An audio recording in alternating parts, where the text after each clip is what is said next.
여러분 안녕하세요. 전산회계 1급 실무편 15번째 시간이 되겠습니다. 이번 시간에 배울 내용은 메인 매출 전표 입력 중 부가세 유형 14번 건별에 대해서 배워보도록 하겠습니다. 건별 그러면 그렇죠. 10%의 부가가치세가 있는 소매 매출을 하고선 영수증을 발급한 거래를 이야기합니다. 또는 영수증을 발급하지 않은 거래. 자, 14번 건별. 제가 펜을 사용하다 보니까 이게 잠깐 밀릴 수가 있어요. 네. 자, 건별 10% 부가세가 있는 소매 매출, 영수증 발급. 영수증이라는 건 일반 영수증을 이야기하는 거겠죠. 적격증빙을 즉 세금계산서, 계산서, 신용카드 매출전표, 현금 영수증을 발급했으면 여기에 들어오지 않고요. 일반 영수증을 발급한 경우에 들어오거나 또는 영수증을 발급하지 않은 경우에 들어옵니다. 자동으로 서식되는 서식은 메인 매출장, 부가가치세 신고서 중 과세 기타 4번 란에 들어와요. 그리고 과세 명세 키를 이용한 과세 표준 명세에도 들어옵니다. 자, 그러면 부가가치세 신고서 일부분을 봤을 때 어디에 들어오느냐? 여기 기타 정규 영수증 외 매출분인 4번 란에 이렇게 기록이 됩니다. 자, 요 란에 들어오는 게 14번 건별이 되겠습니다. 입력 시 참고돼야 될 사항을 좀 살펴보면은 자, 소매 매출, 일반 영수증, 증빙 없는 거래, 요거 밑줄 그어놓으세요. 그리고 간주 공급 시에 사용을 합니다. 간주 공급이라는 건 공급한 걸로 본다라는 거죠. 그럴 때 사용을 하고 있습니다. 공급가액 란에는 공급 대가를 입력합니다. 그래서 공급가액 더하기 세액을 입력하면 공급가액과 부가가치세가 자동으로 쪼개집니다. 즉 분리되어 반영이 될 거예요. 그럼 우리 예제를 통해서 한번 입력을 해보도록 하겠습니다. 실무문제 14번 건별. 다음은 주식회사 I나라의 회계상 거래자료이다. 메인 매출 전표 입력 메뉴에 입력하시오. 1월 14일 비사업자인 정지훈에게 제품 11만원 부가세 포함 밑줄 그으세요. 자, 제품을 부가세 포함하여 소매로 판매하고 현금으로 받았다. 자, 현금으로 받았습니다. 단, 영수증을 발행하여 주지 않았다. 그랬어요. 영수증을 발행하지 않았는데 매출은 일어났어요. 그리고 부가세도 생성이 됐죠. 이 부분에 대해서 입력할 때 건별이라는 부가세 유형을 선택해서 입력을 할 겁니다. 자, 한번 해보겠습니다. 1월 14일로 오시고요. 메인 매출 전표 무증빙 건별이라고 되어 있죠. 그래서 14번 제품이고요. 수량 단가는 모르기 때문에 그냥 넘어가고요. 대신 공급가액 란에 공급 대가, 즉 부가가치세가 포함된 금액인 합계금액을 치셔야 되거든요.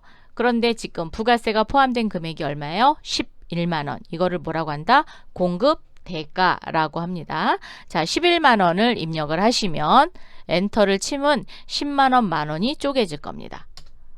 정말로 쪼개졌죠? 그런데 혹시 여러분이 입력을 하시다가 얘가 안 쪼개질 수도 있어요. 잘못 입력했을 때 혹시 한번 지나가고 난 다음에는 또 다시 쪼개지지 않거든요. 그럴 경우에는 그냥 10만원, 만원 이렇게 입력하셔도 됩니다. 자, 코드는 정지훈 입력해 주시고요. 전자 부분은 해당 사항이 없습니다. 왜? 전자계산서, 전자세금계산서만 해당이 되는 거니까. 자, 분계는 현금으로 받았습니다. 그러면 그렇죠. 1번 현금을 선택해 주시면 돼요. 입금 현금 들어왔고요. 자, 차변의 현금, 대변의 부가세 예수금은 만원, 제품 매출이 10만원 이렇게 됐습니다.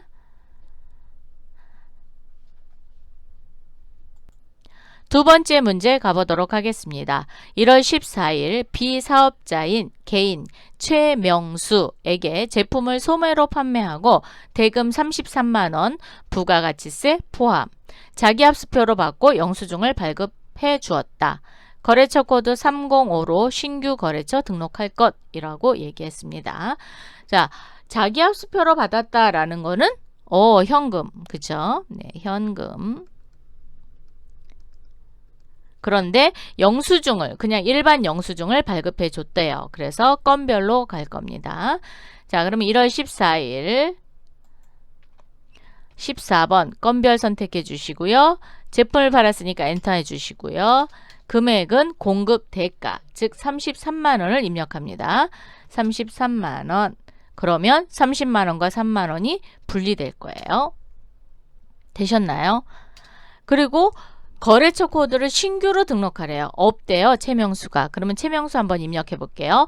플러스키 누르는 거 잊지 않으셨죠? 자, 플러스키. 그리고 최명수라고 한글로 치세요. 엔터를 누르시면 공급처 코드가 나옵니다. 여기에 305번으로 입력하시고요.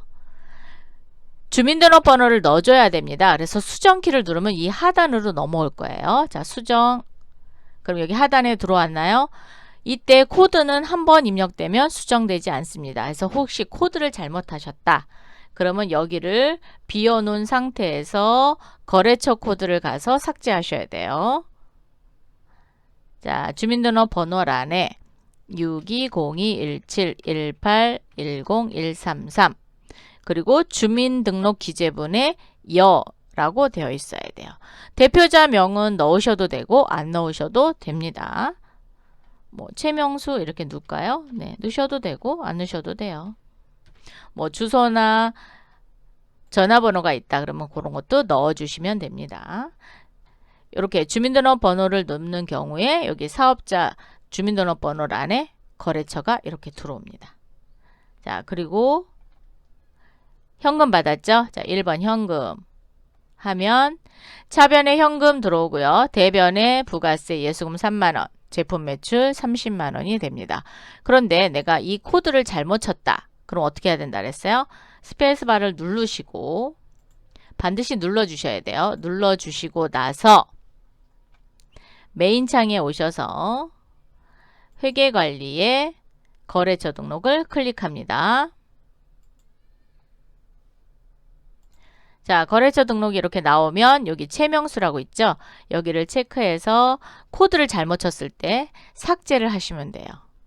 그리고 여기서 최명수를 먼저 입력을 하고 오셔도 상관없습니다. 그래서 편리하실 대로 전표를 입력하면서 거래처 코드를 넣으셔도 되고 아니면 직접 거래처 코드 등록에 하셔도 됩니다. 자, 다시 전표로 가보겠습니다. 자, 이렇게. 그럼 여기에다가 최명수 넣어줘야 되겠죠? 자, 최명수. 수정한 최명수를 넣어주시면 되고 분계는 이렇게 됐는지 꼭 확인하셔야 됩니다.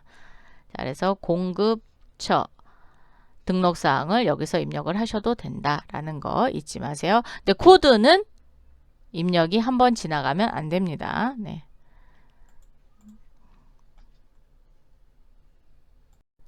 이번 시간에는 메인 매출 전표 입력, 부가세 유형 중 14번 건별에 대해서 배워봤습니다. 여러분의 실력이 점점 향상되고 있나요? 네, 그럼 다음 시간에 또 만나 뵙도록 하겠습니다. 감사합니다.